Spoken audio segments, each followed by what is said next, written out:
सूर्यगढ़ राज्य का वैभवशाली महल अपनी भव्यता और रहस्यमयी घटनाओं के लिए प्रसिद्ध था। राजा विक्रम सिंह अपने न्यायप्रिय शासन और वीरता के लिए जाने जाते थे, लेकिन पिछले कुछ महीनों से महल में अजीब घटनाएं हो रही थीं। महल के कुछ सेवक अचानक गायब हो रहे थे और रात के समय महल के पुराने हिस्से से अजीब आवाजें आती थीं। एक दिन राजकुमार आदित्य को अपने शयन कक्ष में एक प्राचीन पत्र मिला। उसमें लिखा था, सूर्यगढ़ का असली उत्तराधिकारी खतरे में है। महल के गुप्त द्वार के पीछे छुपे सच को जानो, वरना अंधकार राज्य को निगल जाएगा।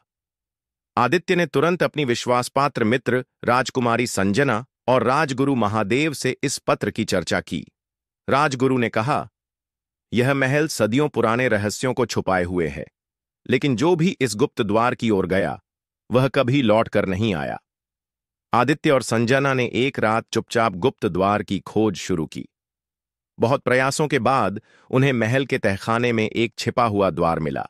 जैसे ही उन्होंने उसे खोला, एक अंधेरी सुरंग दिखाई दी। अंदर जाने पर उन्हें एक विशाल पत्थर की दीवार दिखी, जिस पर सूर्यगढ़ के पूर्वजों की आकृतियां उकेरी गई थीं। वहां एक सिंहासन था, लेकिन उस पर कोई बैठा हुआ था, एक सजीव कंकाल। उसके पास एक सुनहरा राजमुकुट रखा था, जिस पर एक चमकता हुआ रत्न जड़ा था। जैसे ही आदित्य ने मुकुट को छूने की कोशिश की, कंकाल की आंखों से लाल रोशनी निकली और एक गहरी गूंजती हुई आवाज आई, सूर्यगढ़ का राज सिंहासन केवल सच्चे उत्तराधिकारी का है। जो छल करेगा उसे मृत्यु का श्राप मिलेगा। राजगुरु ने बताया कि यह कंकाल आदित्य के पूर्वज महाराज चंद्रसेन का था, जिनकी मृत्यु 200 साल पहले रहस्यमयी परिस्थितियों में हुई थी। लेकिन इतिहास में यह लिखा गया था कि उनकी हत्या किसी विश्वासघाती ने कर दी थी। अब आदित्य और संजना के सामने सबसे बड़ा प्रश्न था, क्या वर्तमान राजा विक्रम सिंह ही असली राजा थे, या फिर इतिहास में कोई साजिश छुपी थी?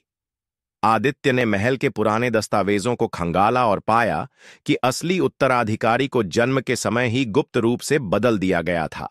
और सबसे बड़ा रहस्य यह था कि असली उत्तराधिकारी खुद आदित्य था, न कि राजा विक्रम सिंह। जब आदित्य ने राजा का सामना किया, तो राजा विक्रम सिंह ने स्वीकार किया कि उनका परिवार एक पुराने षड्यंत्र का हिस्सा था।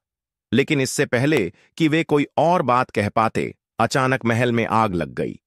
गुप्त द्वार के भीतर की आत्माएं जाग उठीं और पूरा महल कांपने लगा। आदित्य ने हिम्मत जुटाकर सिंहासन पर रखे मुकुट को उठाया।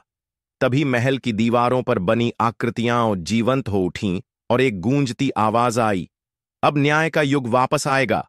सूर्यगढ़ के सच्चे उत्तराधिकारी का राज्याभिषेक होगा। जैसे ही आदित्य ने मुकुट पहना, महल की आग बुझ गई और पुरानी आत्माएं शांत हो गईं। राजा विक्रम सिंह ने अपनी गलती स्वीकार की और गुप्त मठ में तपस्या करने चले गए। अब सूर्यगढ़ को उसका सच्चा राजा मिल चुका था। लेकिन एक सवाल अभी भी बाकी था, क्या इतिहास फिर से खुद को दोहराएगा?